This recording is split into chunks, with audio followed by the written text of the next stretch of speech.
Thinking about downsizing, you're not alone. More people over the age of 50 are making this move than ever before. Maybe your kids are grown and you just don't need all that space anymore. The house just seems too big. Maybe you're tired of maintaining that big house and that big yard and you want to spend your time and your money elsewhere. Maybe you're trying to balance caring for your aging parents while you're running your own household. If you're part of that sandwich generation, I am, then I've got some advice for you. There are 5 mistakes that I see people make all the time when it comes to downsizing, and I'm gonna help you in this video to avoid making those mistakes. It's not as simple as just moving from a big house into a smaller house. There's a lot more to it than that. I'm gonna break down the mistakes and show you how to avoid them so you can move forward with confidence and peace of mind.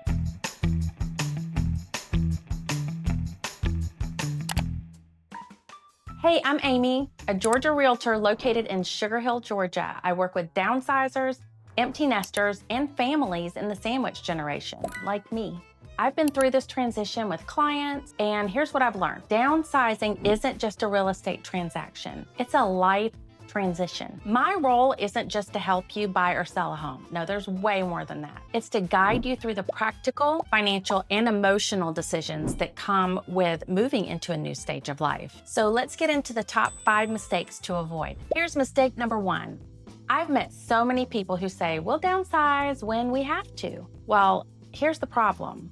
By the time they have to, their choices are limited. Maybe caring for parents requires a quicker move, so maybe health issues suddenly arise. Maybe stairs are no longer possible for you or for your parent. Or maybe finances tighten up. When that happens, the timeline shrinks, stress skyrockets, and people end up settling for homes that don't really fit.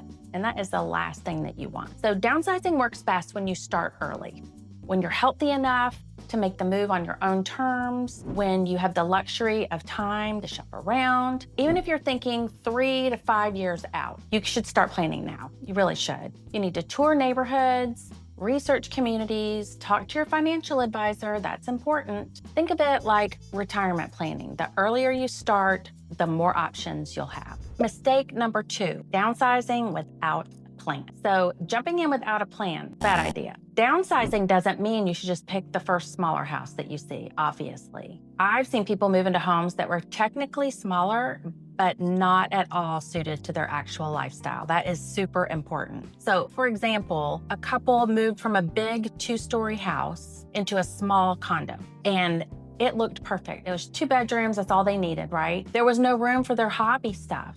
Like, he still liked to do woodworking, so where's he gonna do that in a condo? So within a year, they were frustrated. And there was no place for the grandkids to sleep.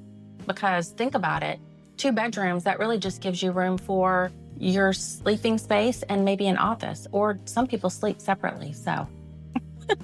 I'm just saying, you gotta think about these things. You wanna be able to have the grandkids over. Here's how to avoid that. You make a detailed list of what you actually need and things that you enjoy even.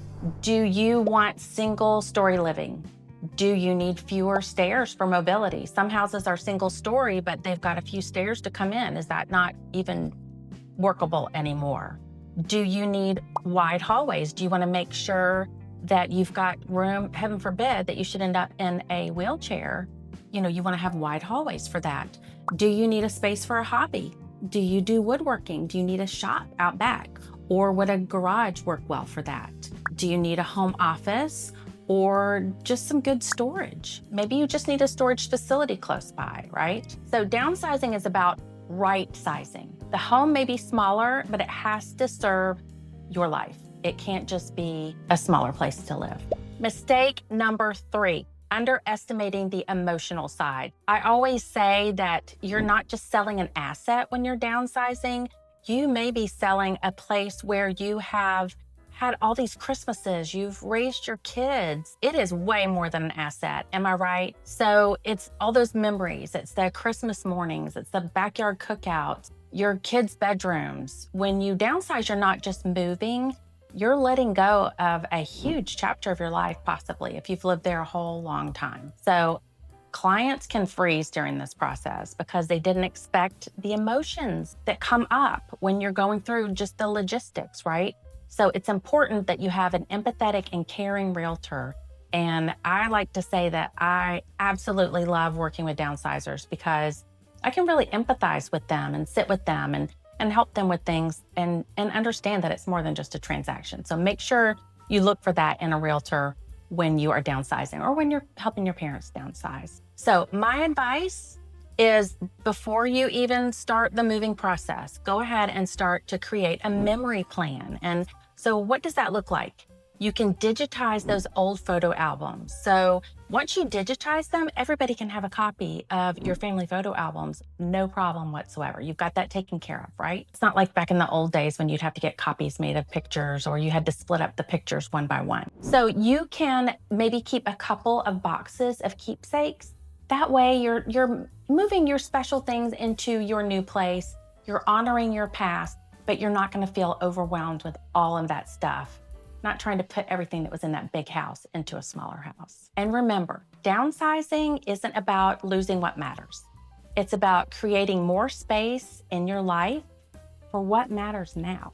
Mistake number 4, ignoring the whole financial picture. So downsizing is often sold as a way to save money. But guess what? It doesn't always work out that way. Clients have moved into smaller homes with higher property taxes. You got to really think about that in Georgia. It can really vary county by county. They can move into a brand new community with hefty HOA dues. Some condos hit you with special assessments that are a surprise cost that could, really impact your monthly payment. And suddenly that cheaper house isn't actually saving you money. Let me give you an example. Let's say a client moved from a 3,200 square foot house to a 1,600 square foot townhome.